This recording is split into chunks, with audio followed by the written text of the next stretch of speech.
Derek, I'm really so excited to be speaking with you. I find your career so fascinating. And I feel like we all have so much to learn from you. So let's start with the personal stuff. Where did you grow up? Thanks for that introduction, Jordana, and hi, Pandora. I hope I don't disappoint. Now the pressure is on with an introduction like that. I was born in St. Louis, Missouri, and I lived in the same house in the same school district for the first 18 years of my life. I had a super suburban, typical American childhood. And then I went to NYU when I was 18 for college and was the opposite of that. And then I just never left. So that's what I did. I feel like, so I think it's safe to say that you are officially a cool kid. I mean, like one day you're hanging out with Gigi, the next day you're with Victoria Beckham or Gwyneth Paltrow. Were you always like that? And do your friends back in Missouri, like, are they like, what the heck are you doing? What happened? I don't know if I would call myself in my childhood a cool kid. In fact, like this is kind of a random personal fact. I didn't miss a day of school, K through 12. I had perfect attendance, K through 12, which has only really blown my mind as obviously here in 2020 when we're thinking about, homeschooling, virtual schools, when children are under the weather, they shouldn't go to school. And I was such a nerd. Like I went to school sick. I went to school with a cough, with a cold, with the flu. So I was definitely not a cool kid. But so was it for the academics, or do you think you had like FOMO or something if you stayed home? It definitely wasn't FOMO. I mean, it was partly the academics. I was, I grew up in St. Louis, Missouri, which is where a lot of other people like Carly Kloss grew up. Carly was 6 feet tall when she was 13 years old. And so I think her entree to New York was obviously going to be in a different arena of the fashion world than mine. I came here really based on academics and scholastics. Yeah. So then how did you get into fashion? Was that something that you always wanted to do? So I went to journalism school. I went to NYU, and I have a degree in journalism and I have a degree in dramatic literature. But I think what sort of jump-started my career was that when I was in college, I was already interning. So my freshman year of college, I wrote all the biographies at a modeling agency called Elite Model Management, which was on 22nd Street, 121 22nd. And then I think it's moved to, I don't even know if it's still around, actually. I'm sure it's still around, but I don't know if it's still on 22nd Street. And then my sophomore year, I interned in London when I did a year abroad at Dazed and Confused magazine. My junior year, I interned at W magazine. My senior year, I interned at Vogue. And when a job opened after I graduated at Vogue, I worked there. So, I definitely started my career in fashion probably earlier than most people.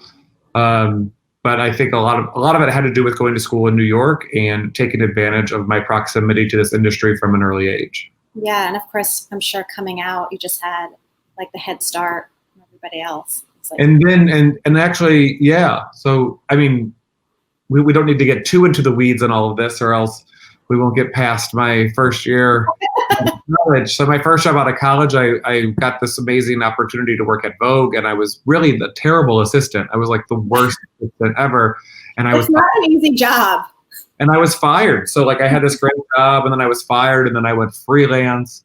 Everyone at the magazine, I think I can say this, liked me enough to, so I worked for the international Vogues, and I wrote for magazines, and this is just when sort of obviously the world of online journalism took off, and I worked for a company called Style.com, which some people probably will remember and some people may not remember, depending. But I feel like you've had so many major positions like Bazaar, Vanity Fair. You've written books. Yeah. I was probably a workaholic in school, never missing a day. And obviously, working in New York is a much more glamorous place to do it. But I still probably have that same drive and ambition to not miss anything. And so that did sort of, that was a great opportunity I knocked out a couple books. And now I'm sort of in this new chapter. So after working in magazines for a long time and writing a couple books, I started 2 years ago at YouTube as the head of fashion and beauty here. Yeah. So I know that yesterday was actually the anniversary of YouTube Fashion. So yeah, it was. I mean, and as I'm sure anyone who is celebrating a birthday or an anniversary or looking back nostalgically on 2020 or the past year, you know, last night was literally the 1 year anniversary of the launch of Slash Fashion. And so 1 year ago, we had this big party in the middle of New York Fashion Week, and, you know, Gigi and Bella and Kendall, like all these great models were there. And this week we have a much different reality. But in a surreal way, it at least affirms that what we were doing with Slash Fashion is an important hub, because a lot of the shows that we're not going to be going to this season, we'll be watching on virtually.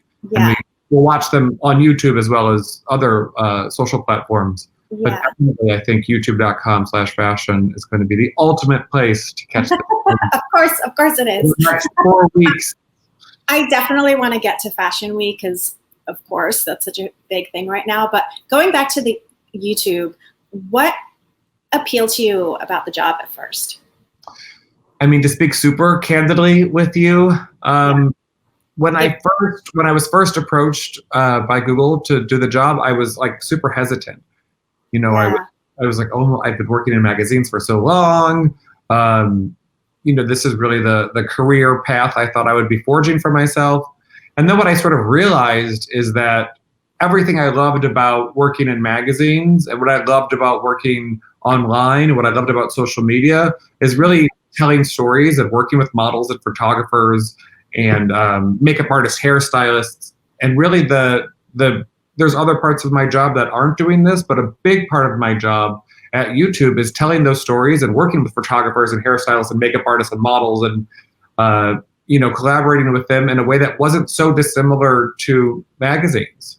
And so what I sort of, you know, like most people, I'm sometimes hesitant to change. Oh, yeah. Most fashion people, you know what you like, and you sort of stay in that lane.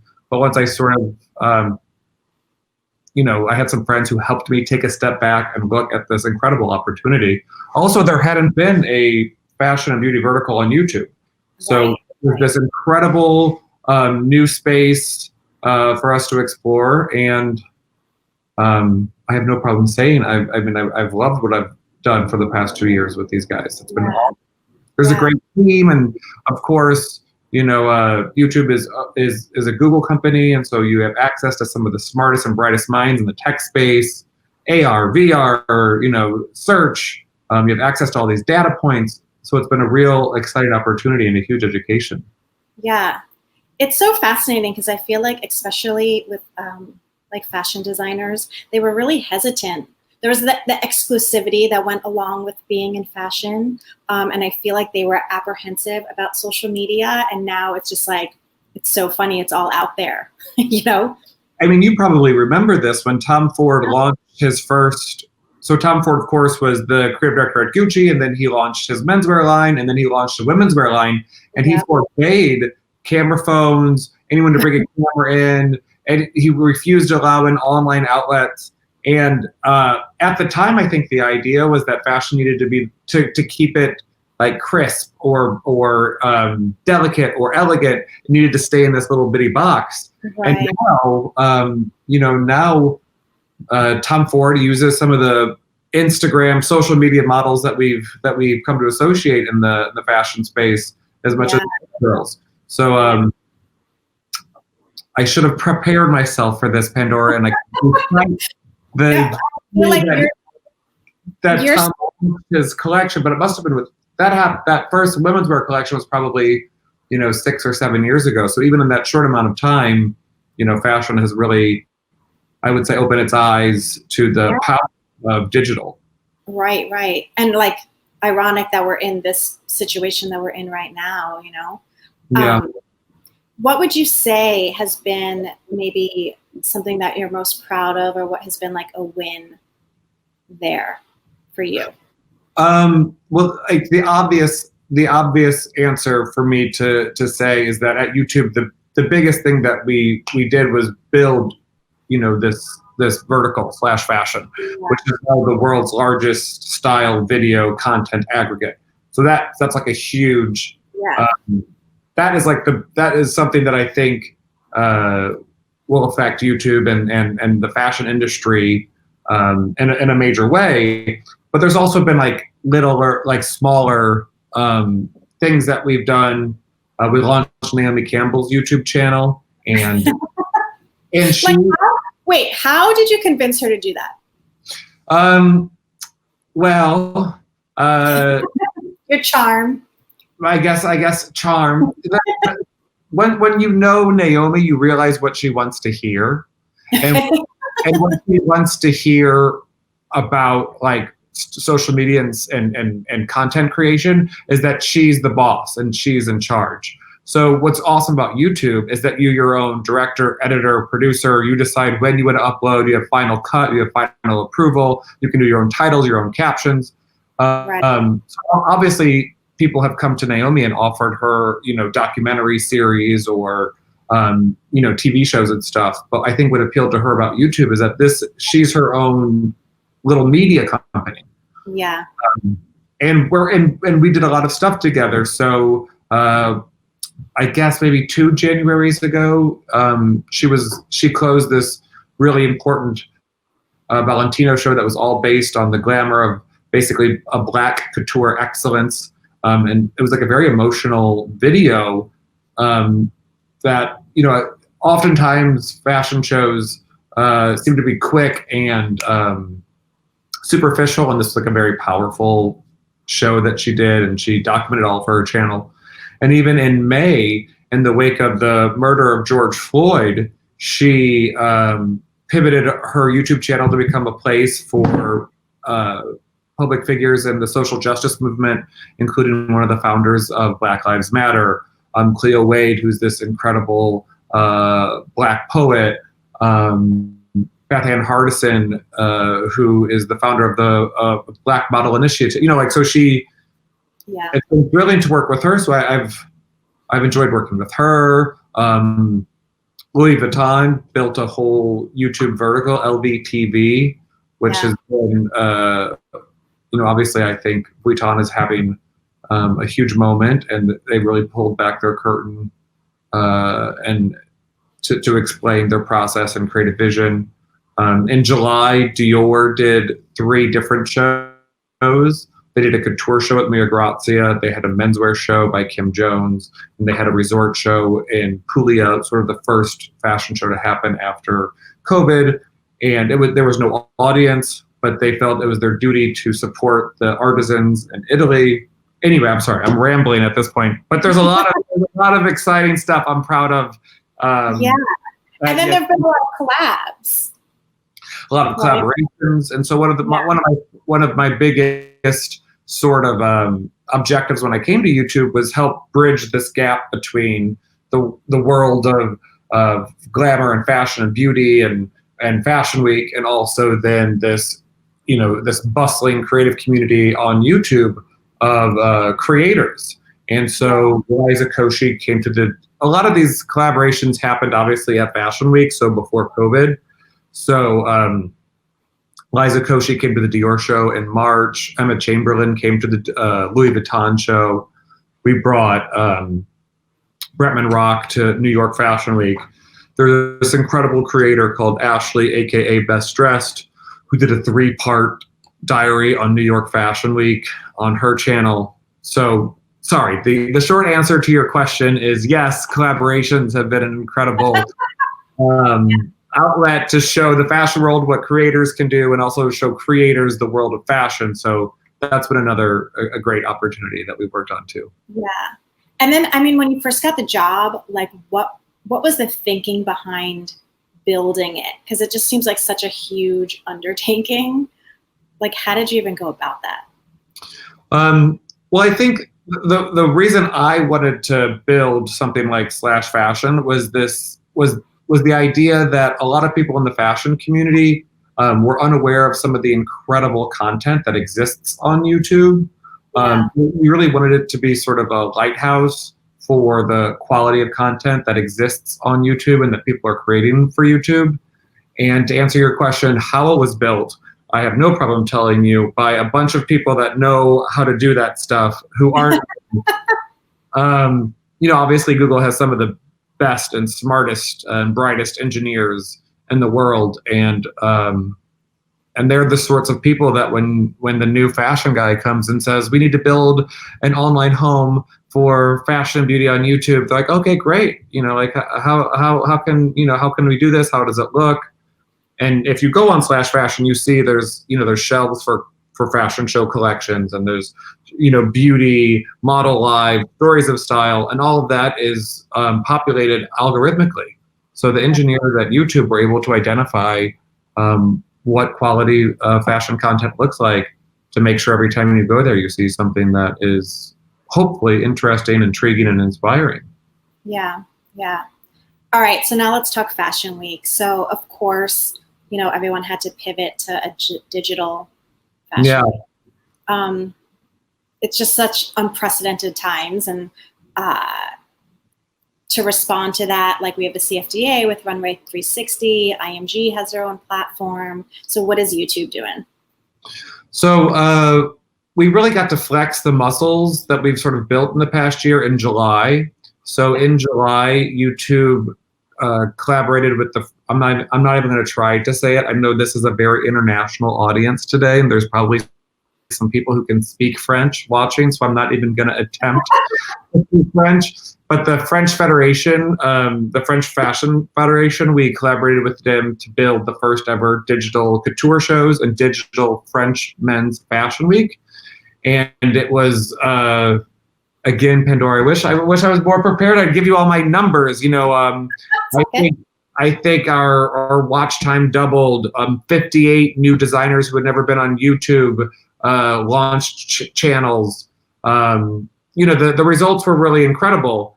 And to talk about that just for like a couple seconds is that, I read a lot of the reviews in the fashion press that sort of said, digital fashion week is tricky. I want to be at the shows instead of watching on my computer in my dining room. And I thought that was sort of interesting because, of course, everyone would love to be I would love to be in Paris too, right now, and having a little baguette with some fromage on it. But it felt incredible from where I'm sitting to work at a company that was continuing to translate the creativity and ideas and designs of these fashion brands at a time when it's impossible to travel, and the safest thing we can do is stay home. So I was super enthusiastic. Yeah. So I'm sorry, I'm rambling. To answer your question, we are in touch now with over 100 brands who are all going to live stream their shows on youtube.com/fashion. And so, this is the place to come and see all the shows. Right.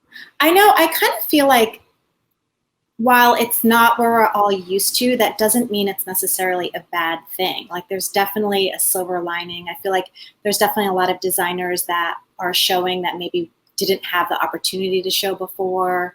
There are some positives. Would you agree to that? It's also changed the way I think a lot of designers have thought about showing. Yeah. So Kim Jones was in the news yesterday because in addition to working for Dior Homme, it was announced he would be designing women's wear for Fendi. And what he did for the Dior Homme show in July was a conversation with an African-based artist who was the impetus for his entire menswear collection. And in pre-COVID, I probably would have gone to Paris and seen that show and, maybe heard about this great artist who he collaborated with. But in this new version of Fashion Week, he was able to introduce the artist, show the artist's work at his studio. So there was also a crazy show from Milan called Kids Super, and it was an entire fashion show on miniatures and stop motion. I won't take up too much time, but there was like a bunch of super cool new things that designers did. Wow. Yeah, I think it's going to be really interesting to see the creativity and the innovation. I'm looking forward to that. Did you say innovation because this is called Fashinnovation? Do they make you say that? On purpose. How would you say the last year has affected like what you're doing? What I'm doing at YouTube or in my life or right now in my apartment or all of it? Yeah. I think for most members of the fashion industry who spend a lot of time on airplanes, I think like 3 or 4 years ago, I did the New York Times looked at my Instagram account to look at my geotags, and they calculated I'd been to California 15 times in 1 year. You know, this has been a complete shift in how I spend my days and the amount of time I can devote to working at home, and it's changed the way that I think we all communicate with people that we work with internally, externally. So looking back on the last year, there's a lot of stuff that I regret missing. At YouTube, some of the biggest content drivers for us are Coachella, the Cannes Film Festival, the Met Gala, which of course we weren't able to feature on our platform. However, I do think next year and the future of fashion will benefit from this sort of reset and this moment that we're in the middle of. Yeah. And it's been a dark couple of months, and so a lot of stuff has bubbled up, and so I hope I pray that we're all a kinder, more compassionate world and industry on the other side of this, because it needs to be. Would you say that, has the pause benefited you in any way? I feel like I'm doing meditation. I'm doing all the stuff I never did before. Well, my dog is still confused why I'm still here all day, every day. One of the things that I guess maybe I took for granted before COVID is that I didn't check in with my family as much. And so literally I got back to New York after Paris Fashion Week, I think on March 4th. And every single night from March 4th until tonight when we get off later, I've done a family FaceTime with both my parents, my brother and his wife, their 3 kids. So I definitely think there has been positive effect. There's been bright spots in these dark days. Yeah. Okay, we have a viewer question. Oh. Do you think that due to COVID, there are still opportunities for others to become the next Derek? I think so. Yeah. I grew up sort of this school nerd in St. Louis, Missouri. Yeah, I think that you're proof that anything is possible if you want to do it, right? You worked so hard at it, though. It is interesting to think about how sort of COVID will affect the career trajectories. Sorry if you all can hear that siren. I'm definitely in New York City. I think it's past. I thought it was mine, actually. Well, people know where we are now. They know that we're not saying we're in New York and we're somewhere else. When I was an intern at Vogue, the bookings girl, so the girl who booked all the models, would say that the thing that she loved most about the models that she would put in the magazine are the ones that were happy to be there and easy to work with. And I think I've said this before in an interview, is that that little line, happy to be here, easy to work with, really stuck with me. Yeah. And even when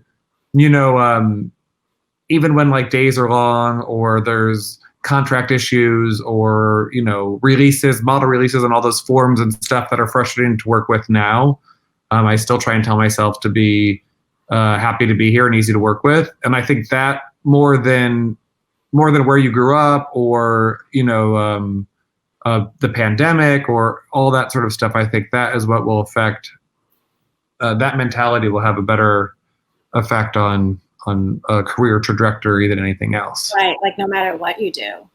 And would you say that's kind of been the secret to your success? Yeah, I guess. Right? Yeah. I Those also questions always sort of humor me because it's like, I still feel like I've got so much to prove. And so, really. yeah. Like what? When people ask me like for advice, I'm like, oh God, what if I say the wrong thing? Or, so I hope happy to be here and easy to work with is good advice. But Yeah. I think that's a safe bet. I feel like you have so many friends, like you're so popular.